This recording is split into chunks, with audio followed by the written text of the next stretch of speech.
Madame Céline Calvez pour 10 minutes. Merci, Monsieur le Président. Madame la Ministre, Madame la rapporteure spéciale, mes chers collègues. Alors, ce budget, vous l'avez dit, Madame la Ministre, il est en hausse, 2,4%. Ce budget, alors, porte encore par endroits des stigmates de la crise, car reconnaissons-le, ses effets se font encore sentir, mais ça marque aussi clairement l'aboutissement de nombreuses réformes d'ampleur entreprises par le gouvernement et le Parlement au cours de ce quinquennat. Pour ce qui est des médias, du livre et des industries culturelles, tout d'abord, les crédits de la mission reflètent en creux, par le transfert des crédits de la Hadopi, la création de l'ARCOM, dont le projet de loi créateur vient d'être promulgué. La fusion du CSA et de la Hadopi au 1er janvier 2022 permettra de rendre enfin concrètes les différentes propositions parlementaires, notamment par notre commission, visant à doter la France d'un régulateur plus puissant et plus cohérent dans le domaine audiovisuel et numérique. Du reste, je me réjouis que la nouvelle autorité de régulation ait ainsi tous les moyens de fonctionner en 2022 et de remplir toutes les nouvelles et nombreuses missions que le Parlement lui a confiées au cours de ces 4 dernières années. Au total, l'ARCOM sera donc doté de 46,60 millions d'euros pour 2022, dont près d'1 million d'euros de mesures nouvelles. Les crédits de la mission Médias, Livres et Industries culturelles traduisent également cette année une réforme attendue, tant au niveau du document budgétaire, je parle ici, et vous l'avez mentionné, du rapatriement d'une partie des aides postales à la presse du programme 134, mais aussi, et toujours dans les aides à la presse, une aide à la distribution de la presse dite abonnée, en créant un tarif unique pour l'ensemble des titres postés et en mettant en place une aide à l'exemplaire posté et porté. Ce projet de loi de finances pour 2022 permet enfin de mettre en œuvre les propositions formulées par Emmanuel Jazini. En effet, un changement de modèle était devenu indispensable pour permettre à la Poste de continuer à assurer sa mission de distribution de la presse sans baisser la qualité de ce service, ni aggraver le déficit lié à cette activité. Au total, entre l'aide à l'exemplaire porté, 23 millions d'euros, l'aide à l'exemplaire posté, 62 millions d'euros, l'aide au réseau de portage maintenu à 3 millions d'euros, et enfin 16 millions d'euros de compensation versée à la Poste, ce sont 105 millions d'euros qui permettront en 2022 de soutenir la presse abonnée. Alors, plusieurs aides mises en œuvre durant la crise sanitaire sont aussi pérennisées pour cette année. Je pense notamment à l'aide au pluralisme des titres ultramarins, éminemment nécessaire quand on voit leurs difficultés particulières. Mais je pense aussi à l'aide au pluralisme des services de presse en ligne, qui ne peut qu'accompagner la recherche de nouveaux modèles économiques pour la presse. Justement, sur cette aide, j'aurais une question, Madame la Ministre. L'aide au pluralisme des services de presse en ligne pourrait-elle un jour, d'après vous, être fondue au sein de l'aide au pluralisme des publications nationales IPG, au lieu de constituer un guichet à part?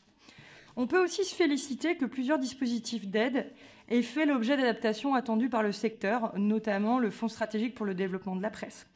Néanmoins, on peut regretter qu'aucune autre réforme d'ampleur des aides à la presse n'ait eu lieu en dépit des nombreux rapports remis au gouvernement en ce sens. Alors, à ce jour, Madame la Ministre, est-ce qu'une refonte est aujourd'hui envisagée? Si oui, à quelle échéance? Le soutien de l'État passe également dans le domaine culturel par le crédit d'impôt. Dans le cadre du projet de loi de finances pour 2022, 60 millions d'euros sont prévus au titre du crédit d'impôt sur le premier abonnement à un journal, une publication périodique ou un service de presse en ligne d'information politique et générale. Madame la Ministre, compte tenu de la date d'entrée en vigueur tardive de ce dispositif, vous avez annoncé récemment pouvoir le reconduire pour une année encore. À cet effet, de quelles mesures de communication son déploiement pourrait-il être accompagné pour lui donner toute sa portée? Dans le domaine du livre, la hausse des crédits traduit essentiellement la mise en œuvre des projets immobiliers de la Bibliothèque nationale de France et de la Bibliothèque publique d'information. Alors, si les travaux du quadrilatère Richelieu s'achèvent, ceux du nouveau centre de stockage de la BNF, qui doit également accueillir un conservatoire national de la presse, pourraient commencer à brève échéance. Alors, je sais que l'appel à manifestation d'intérêt a été assez fructueux. Auriez-vous, Madame la Ministre, seriez-vous en mesure de nous en dire un peu plus sur la collectivité qui pourrait être retenue pour accueillir ce projet? Si les travaux de la BNF commencent, ceux de la Bibliothèque publique d'information ont été repoussés à la suite de l'annonce des travaux dont le Centre Pompidou lui-même doit faire l'objet. Alors initialement prévu à la fin de l'année 2023, a été annoncé tout récemment justement que nous pouvions attendre fin 2024 pour lancer ces travaux et notamment attendre la fin des Jeux Olympiques et Paralympiques de Paris pour entreprendre ces travaux. C'est une nouvelle que nous accueillons très favorablement. C'est une preuve supplémentaire du lien entre la culture et les Jeux Olympiques et Paralympiques de Paris qui se traduit d'ores et déjà par des actions dans le cadre de l'Olympiade culturelle. On notera également que le Centre national du livre bénéficie d'une mesure nouvelle de 1,7 million d'euros, ce qui n'est pas négligeable au regard de son budget et ce n'est pas négligeable du tout par rapport à l'ambition affichée par le président de la République. Vous le savez, la lecture est grande cause nationale. Alors, ces financements du CNL pourront permettre d'assurer le développement des manifestations telles que la Nuit de la lecture ou Partir en livre, mais aussi de pouvoir participer à la rémunération des auteurs de bandes dessinées présents lors des festivals. On sait dans cette commission que ces auteurs en particulier avaient besoin d'un tel soutien financier. Comme le CNL, le Centre national de la musique et le Centre national du cinéma et de l'image animée doivent retrouver une trajectoire budgétaire normale après avoir été amenés à gérer d'importantes sommes issues des plans d'urgence et de relance. Alors les recettes doivent se normaliser, mais toujours regardons avec prudence justement par rapport aux usages quelles pourraient être les recettes avec ces taxes affectées, assises sur les recettes de billetterie. Et pour le CNC, le retour du chiffre d'affaires publicitaire chez les éditeurs. Alors pour autant, s'agissant du CNM, une ressource manque encore à l'appel. Je veux parler de celle issue des organismes de gestion collective qui ont la faculté, en application des dispositions de la loi apportée par notre collègue Pascal Bois, de financer le fonctionnement de cette maison commune de la musique. La crise sanitaire, bien sûr, mais aussi des évolutions jurisprudentielles malencontreuses ont conduit certains de ces organismes à rechigner, à contribuer au financement du CNM, alors même qu'ils participent à son conseil d'administration. Or, ces quelques millions d'euros sont importants, certes au plan financier, mais aussi un plan symbolique. Madame la ministre, comment pourrait-on et que pourrait-on faire pour que ces organismes soient pleinement embarqués dans le CNM à moyen terme ? Quel regard portez-vous par ailleurs sur la création d'une nouvelle ressource en faveur du CNM, assise sur le prix des abonnements aux plateformes musicales de streaming ? Une telle proposition pourrait-elle être portée, poussée au niveau européen dans le cadre de la présidence française du Conseil de l'Union européenne ? J'en arrive maintenant à la seconde partie de cet avis budgétaire qui porte sur les avances à l'audiovisuel public. Les crédits du compte de concours financier suivent la trajectoire d'économie décidée par le gouvernement en 2018 et est complètement conforme aux COM qui ont été signés cette année. J'ai souhaité cette année entendre les représentants de ces sociétés autour d'une table ronde unique, notamment sur leur vision sur la réforme de la contribution à l'audiovisuel public. Leur réponse, bien sûr, était parfaitement cohérente, vous vous en doutez. J'ai également souhaité, pour nourrir nos réflexions et les débats à venir, donner un éclairage européen à la question en recevant l'UER, l'Union européenne de radio-télévision, dont le champ d'action dépasse largement les frontières de l'Union européenne. Et on voit bien que le mode de financement des médias de service public entretient un lien relativement étroit avec la notion même de démocratie. Dans le rapport que je présente à cette commission, j'imagine 4 pistes de réforme et j'imagine que la mission dont vous nous avez fait part en début pourra s'y pencher. J'attire votre attention sur la réforme qui avait été introduite en Finlande et en Suède, qui transformait la redevance en une taxe individuelle progressive selon le revenu de chaque individu. Est-ce qu'une telle solution pourrait être possible en France au vu de la structure de l'impôt sur le revenu ? Serait-elle ainsi socialement mieux acceptée ? Je pense que sur l'ensemble de ces questions, et nous pourrons en avoir d'autres, la mission IGAC et IGF que vous nous avez annoncée pourra y répondre. Et parce que les médias et les ICC sont essentiels à notre démocratie et le rayonnement de notre culture, et parce que ce budget en hausse prend la mesure de ce que l'État doit y consacrer, je recommanderai à notre commission l'adoption des crédits de ces programmes. Je vais répondre précisément aux questions qui m'ont été posées. D'abord à la rapporteure, Céline Calvez. Parler de la fusion des aides à la presse. C'est une question qui est tout à fait légitime, Madame la rapporteure. C'est vrai qu'à chaque fois qu'on a fait une aide à la presse, il n'y a pas que dans la presse que c'est le cas, une aide est faite pour répondre à un besoin conjoncturel, une difficulté, et elle l'est en l'empilant avec celle existante. Alors, la question d'une refonte complète de ces aides à la presse pour mettre fin à cet empilement se pose depuis plusieurs années. Il faut bien reconnaître que c'est une réforme qui a des implications budgétaires, juridiques et économiques tout à fait considérables et qu'on ne peut l'envisager sur le moyen terme. Alors, il y a d'ailleurs eu des propositions en ce domaine. Votre commission s'en est saisie il y a quelques mois avec le rapport qui a été fait par Géraldine Magnier et Virginie Duby-Muller. C'est un vaste chantier. Ça me fait penser un peu à la fameuse fusion des minima sociaux. Tout le monde en parle et quand on met la chose sur l'établi, on se rend compte que c'est absolument insoluble. C'est un petit peu la même chose. Alors, vous avez parlé également du crédit d'impôt abonnement presse. Il a été effectivement adopté en juillet 2020. Il est effectif depuis sa validation. On a eu la Commission européenne qui a considérablement ralenti. C'est une mesure tout à fait essentielle et compte tenu de la validation tardive du dispositif par la dite Commission européenne, le gouvernement a décidé de prolonger le crédit d'impôt d'une année supplémentaire. Mais évidemment, faut-il que les entreprises s'en emparent. Et lors du dîner de l'humanité, notamment, je les ai incités à en faire la plus large promotion auprès des lecteurs et des bénéficiaires potentiels. L'aide au pluralisme des SPEL n'a pas été intégrée dans les autres aides au pluralisme car elle a une base spécifique qui n'est pas celle des autres aides qui s'adressent à la presse papier principalement. On va intégrer les tirages numériques dans les aides au pluralisme en 2022.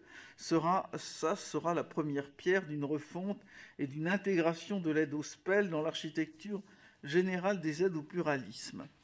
Vous n'avez pas été la seule à m'interroger sur le projet revenu pour la BNF.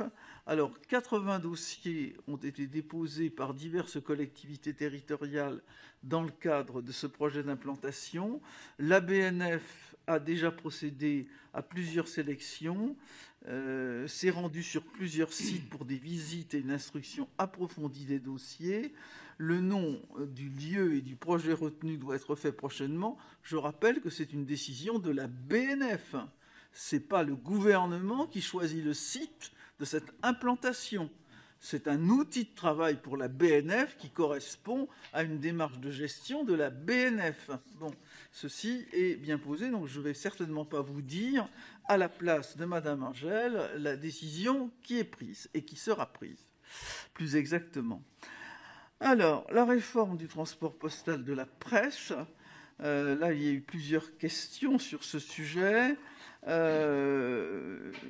on a rappelé la mission qui a été confiée à Emmanuel Gianesini qui a proposé un scénario ambitieux fondé sur deux objectifs, la réduction des volumes de presse chaude qui sont encore postés en les transférant vers le portage, ainsi que la stabilisation des tarifs postaux. On a décidé de mettre cette réforme qui, je le reconnais, est ambitieuse sur la période 22-26. Elle rentrera en vigueur au 1er janvier 2022. Là encore, on attend l'avis de la Commission européenne puisque cette décision doit lui être modifiée. Et on a redit les chiffres, je les ai indiqués. Pour la question, Céline Calvez toujours... OGC et CNM, les OGC sont déjà embarqués dans CNM. Hein. Je reprends votre expression, Madame la députée. Ils ont 5 sièges au conseil d'administration. Je rappelle, c'est la SACEM, l'ADAMI, CEP, SPPF, SPEDIDAM. Nous avons conclu une convention avec les OGC pour prévoir une reprise de leurs contributions. Donc là, c'est bien clair. La maison du dessin de presse, question de Marie-Ange Magne. Le président de la République a annoncé lors de ses vœux à la presse la création d'une maison dédiée au dessin de presse, au dessin satirique. Alors, une première réflexion a été conduite par M. Monadet, qui a été mandaté en 2020 et qui a rendu son rapport fin octobre 2020. Il faut reconnaître que cette réflexion contenait, là je vais essayer d'être poli, quelques lacunes et il fallait la compléter. La lacune, c'était déjà que les questions de sécurité d'un tel établissement n'avaient absolument pas été évaluées dans le rapport.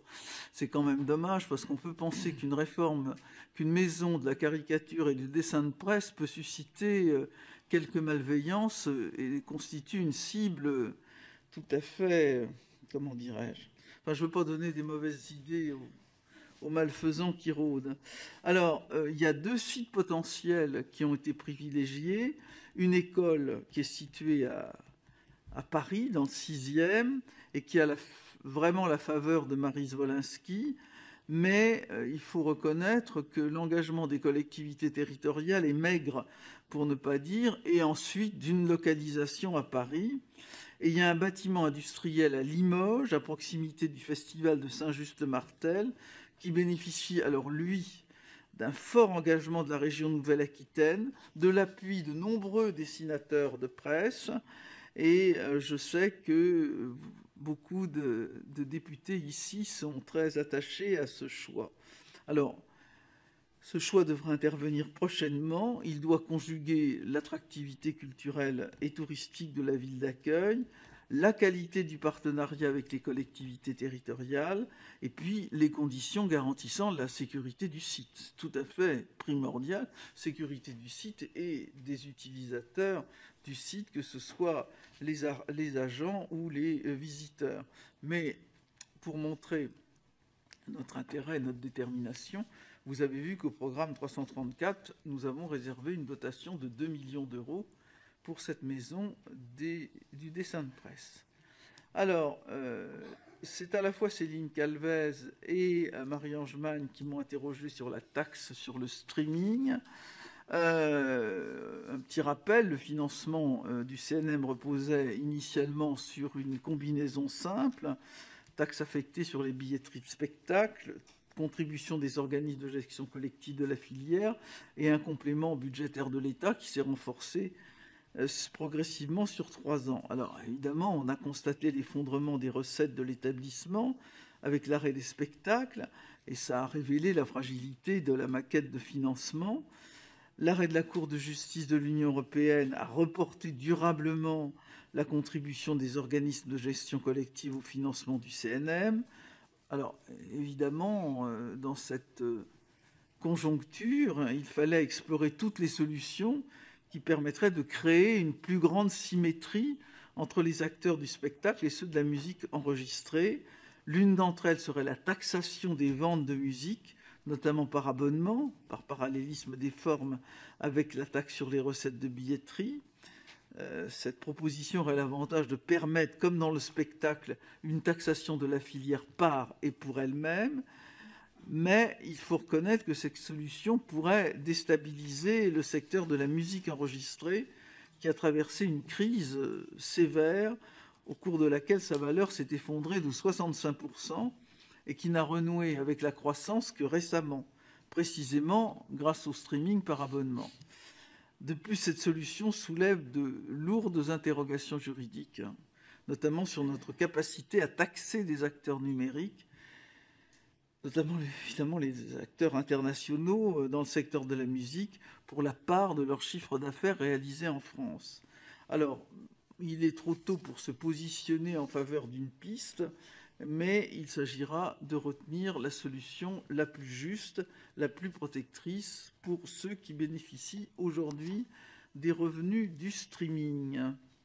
Alors vous m'avez demandé, et c'est une question récurrente, si la question de l'évaluation ex post des dispositifs mis en place.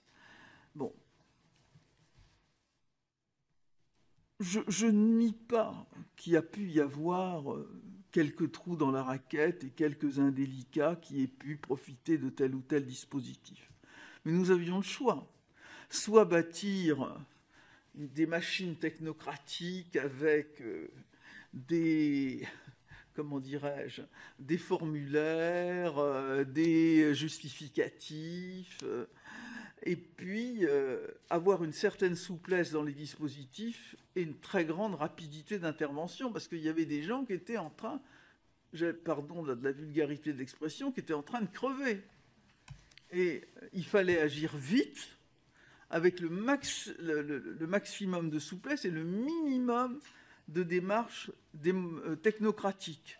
Et je crois que nous avons bien réussi. Nous avons accepté dès le départ, mais finalement, c'est assez faible qu'il y ait eu peut-être ici ou là un peu de coulage. Mais nous sommes d'ailleurs ex post à regarder tout ça et à récupérer éventuellement des sommes indûment perçues. Je crois qu'il faut se féliciter. On a suffisamment critiqué le côté technocratique, paperassier de l'État pour se dire qu'on a sauvé bien des acteurs de la culture de cette façon. Moi, je trouve que ça valait le coup, peut-être de façon marginale, d'avoir ces petits coulages qui ne mettent absolument pas en cause l'intégrité du dispositif. Je reviens aux indépendants et groupes de presse. 50% du total des aides bénéficient à des entités spécialisées dans la presse et 50% à des entités incluses dans des ensembles plus vastes.